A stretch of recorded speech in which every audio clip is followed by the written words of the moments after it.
Sadly, I can't speak Spanish, and the few words that I have in Spanish in my presentation I will probably mispronounce, so I apologize ahead of time.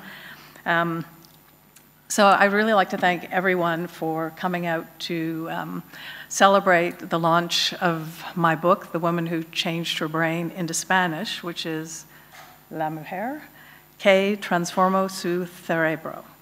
So thank you. It's taken many, many people to birth this translation, and I'd just like to say a few thank yous to people I'm grateful. So the first person, Arpad van Lazar, who in his wisdom and generosity made the introduction to the publisher, to Marban Libros. And this book would not be a reality without Arpad, your support and championing the project. And also, it really doesn't hurt that nobody can say no to you, so because they have so much respect. So really, from my heart, thank you, Arpad. And to Omar Candil and Rita Margarita, and to the Rita Margarita Foundation for acknowledging the importance of this work, for being committed to build awareness that one doesn't have to live across their lifetime with a learning difficulty, and for funding the translation and publication of the book. So thank you.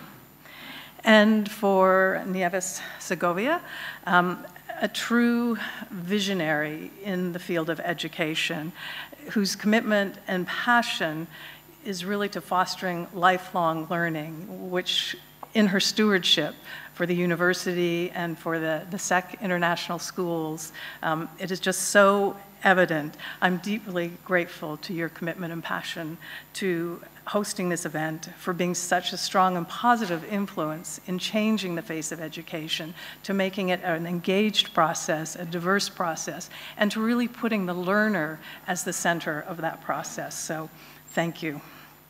And to Daniel Marban of Marban Libros, who so beautifully executed the translation of this book and really kept to the essence of the ideas and the feeling in this book. And I could not have asked for a better publisher to take this book out into Spanish. And to someone also, because when I meet people, I can't help myself but to think about their cognitive abilities. And Daniel has probably the most amazing, exceptional spatial ability of anyone I've ever met. I don't know if people know he also is a racing car driver, and I had the joy of being a passenger as he drove on the highways around Madrid, and his spatial ability is exceptional. So thank you, thank you. And I dedicated my book to a Russian neuropsychologist, Alexander Luria, and I really feel that I owe a life debt to Luria. If I had not come across his work in 1977, I would not be alive. I would not be here speaking to you today because of the struggle of my learning difficulties. So that's why I dedicated the book to him and to his work. I feel that I stood on the shoulders of a giant to then develop my work. And as we know, the human brain is incredibly complex. We have something on the order of 86 billion neurons in our brain and several hundred trillion connections. And our brain really uniquely makes us who we are. And research has shown us that no two brains are exactly identical.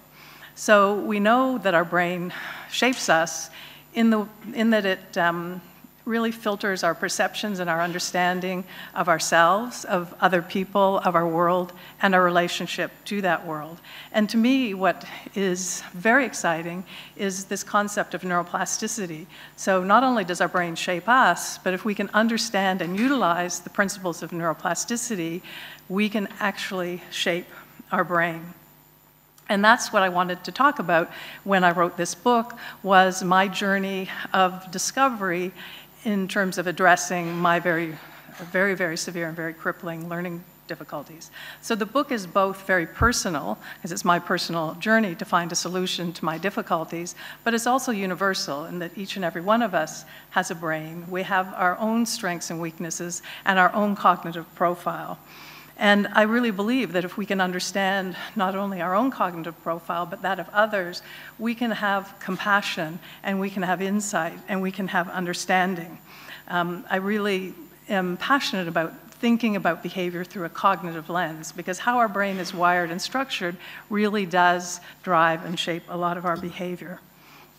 So for me, my life and work has been an exploration of the territory of the human brain. And if we think about this concept of neuroplasticity, it just means that our brain is capable of change.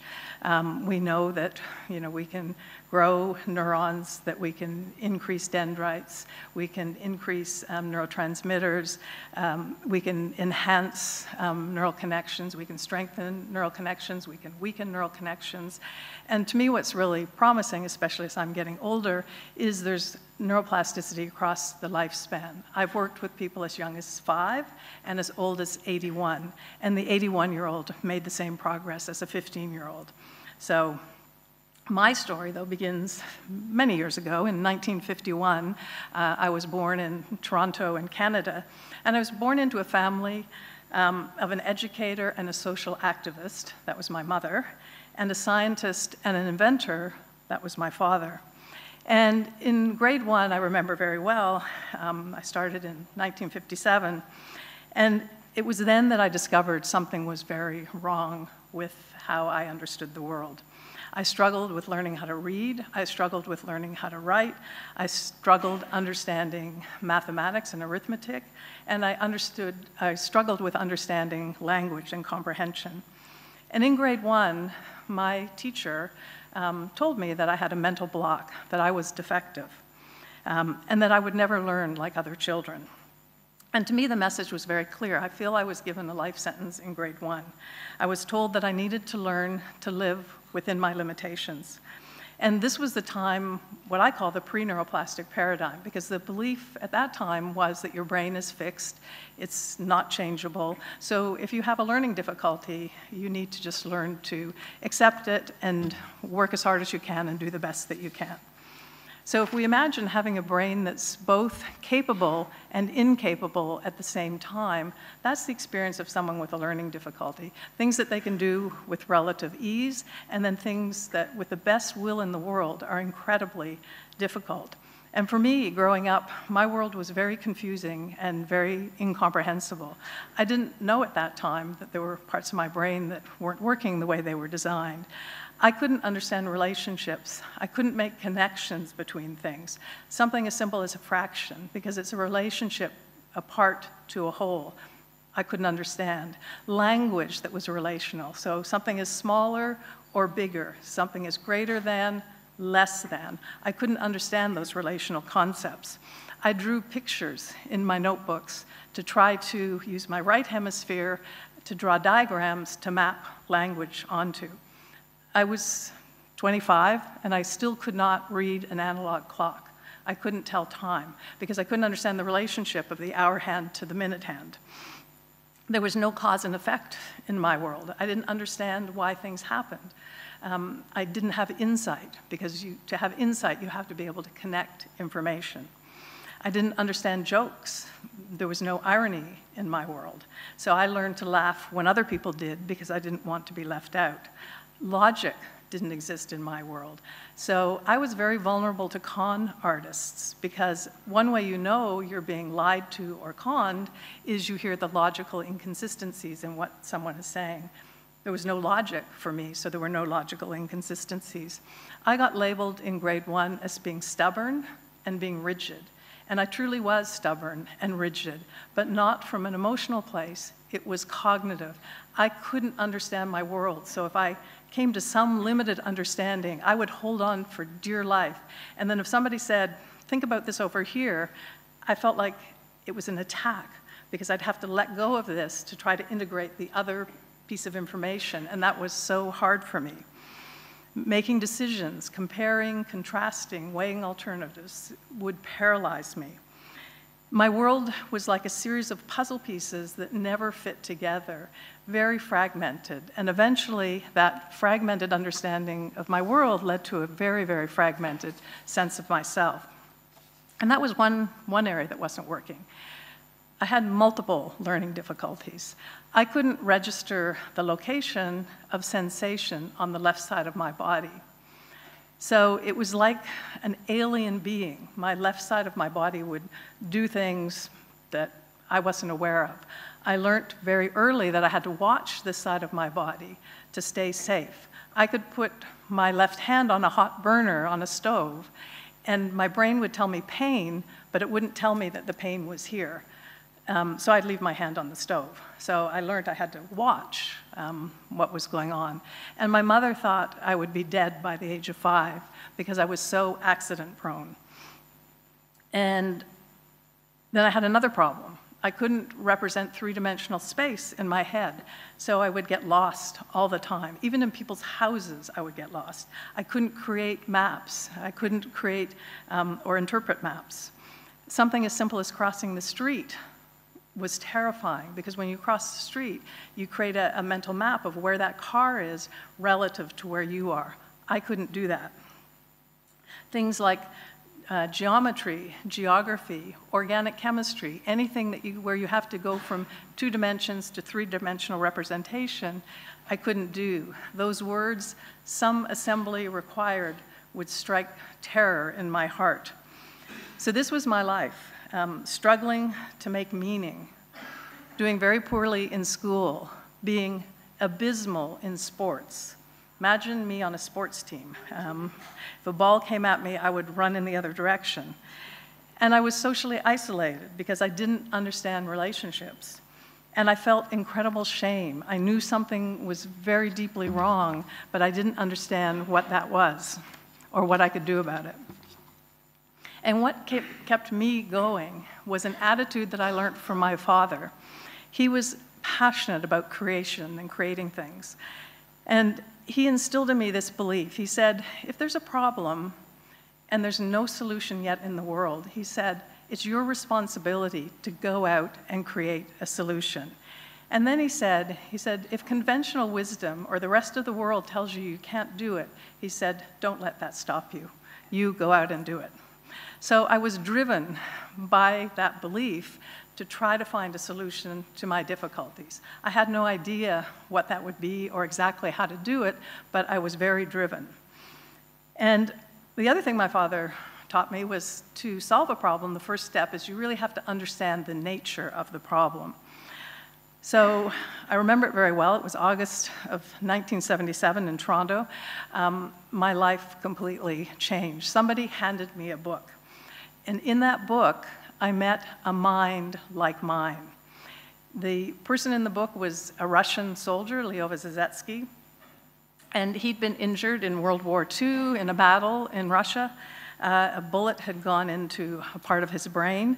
And as I read this man's story, I thought, he is living my life, and I'm living his life.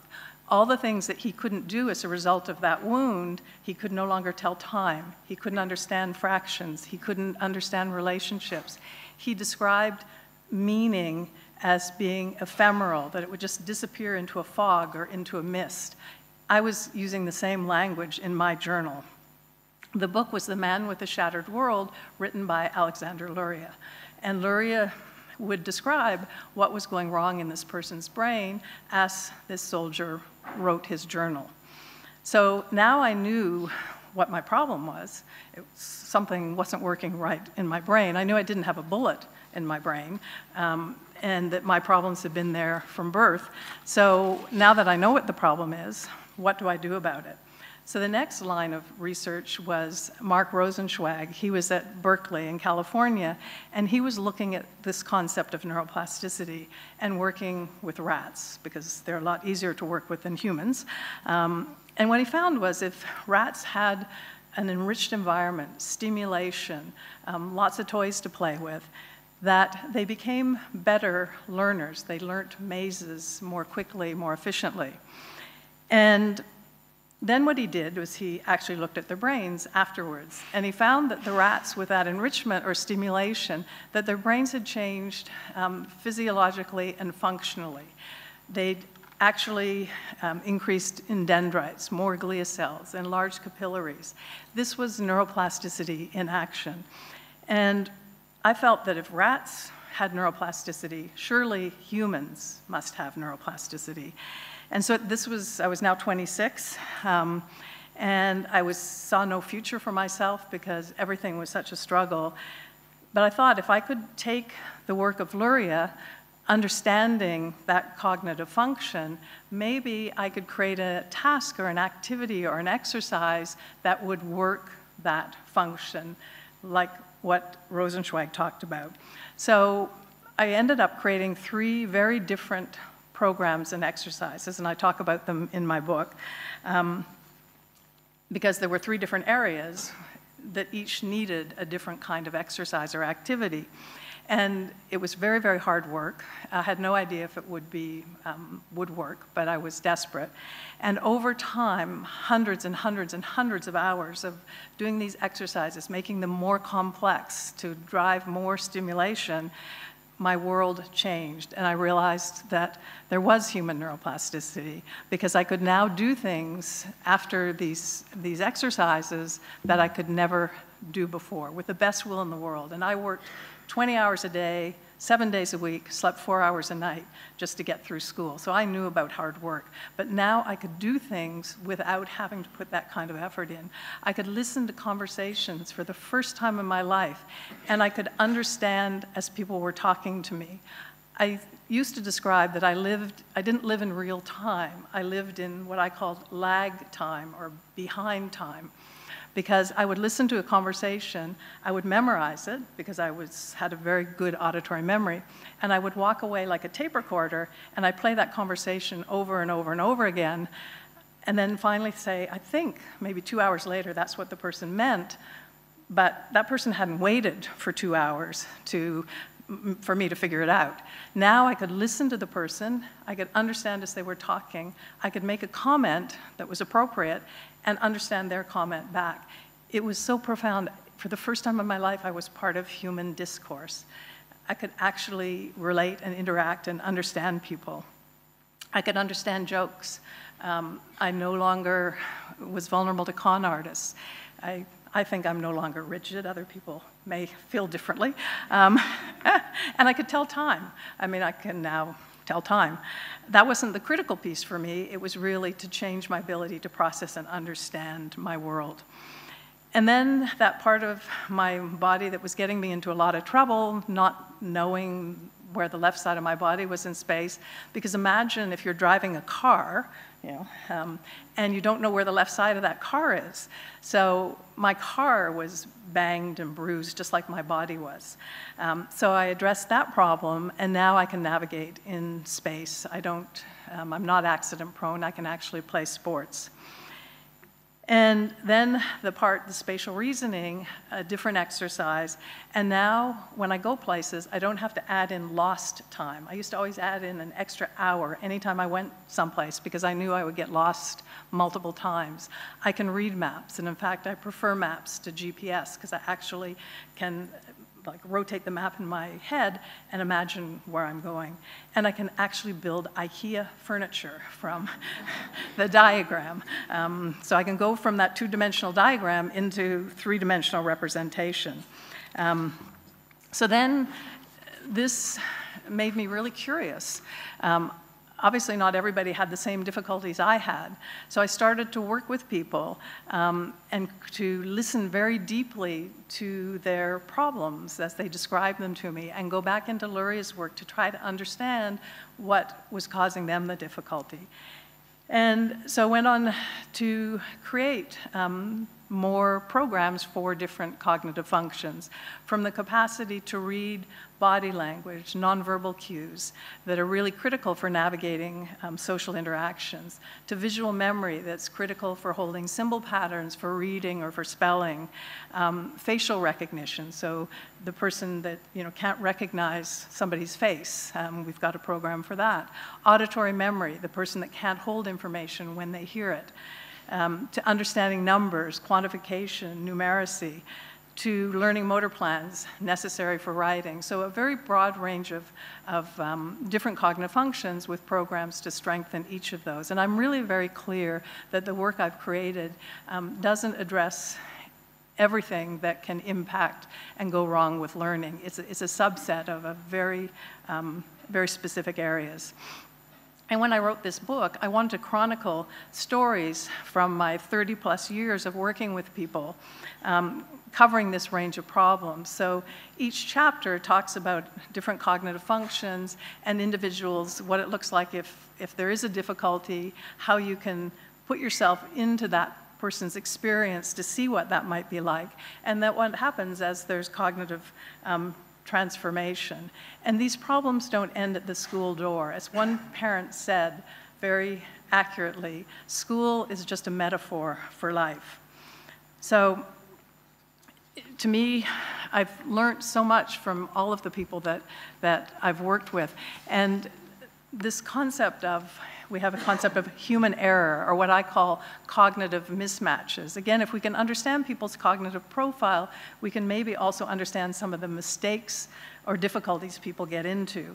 I worked with a pathologist who was at a teaching hospital in New Haven, Connecticut, at Yale, and brilliant individual, lots and lots of strengths, but that part of the brain that recognizes the visual details of objects or patterns wasn't very strong. So he was looking at a slide. It was somebody that had had breast cancer.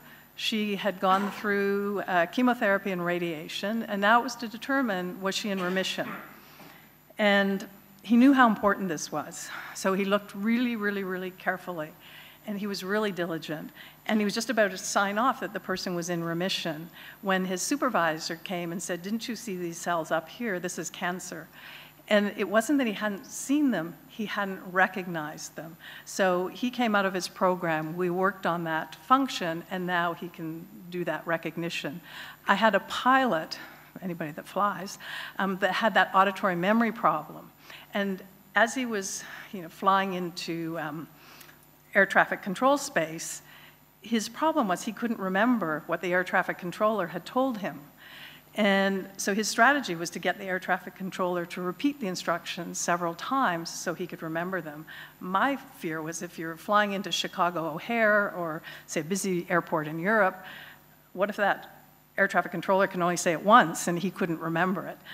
So I would always ask him if I was flying, where was he flying, and make sure I wasn't flying in the same airspace. The better solution was he addressed that problem and now he can hold the information. I worked with a butcher, so his job was, sharp knife here, cutting things, and he didn't know, he had the same problem of not knowing where his left side was. So the first day I met him, his whole left arm was in bandages because he was cutting himself accidentally. And I worked with somebody on the Olympic ski jump team who had, again, that mild kinesthetic problem for him, but when you're coming down those chutes very quickly, you have to very much know where your body is in space, so he would tend to fall. If you all go to the dentist, you want your dentist to have really good spatial ability, right? Because you want him to look at that x-ray or her and map on to the right tooth and not drill the wrong tooth. There are lots and lots of stories of people that I've met over the years and how some of the difficulties they had have really interfered with what they are trying to do in their life. But the positive news is these can be addressed and then the person can carry out those activities. This book, I'm very excited, has the new chapter 24 in it that was just written last summer. And in that chapter, we talk about some of the research that's going on. There's research at University of British Columbia in Vancouver. There's research at Southern Illinois University in Carbondale, Illinois, where we're doing the researchers are doing imaging research as well as cognitive testing and academic testing. And they're seeing changes in the brains of individuals going through this program, changes in the attention control network, the executive control network, and regions related to numeracy, abstract thinking, sensory integration. So that's described in that chapter. And one of the things that breaks my heart is that individuals with learning difficulties talk about not daring to dream. At a certain point, and I know in my life, I stopped dreaming of a future or possibilities for myself.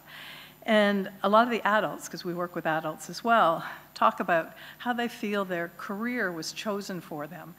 When they got to that point, there were so many doors closed that there might be only one or two that they could walk through. And what I think this work does is it gives them the cognitive wherewithal now to have multiple choices. It opens up possibilities, so there are multiple doors open. Maybe they would choose that same door, but at least now they have choice. And I just want to end, sadly I can't read it in Spanish, but it is in the Spanish translation.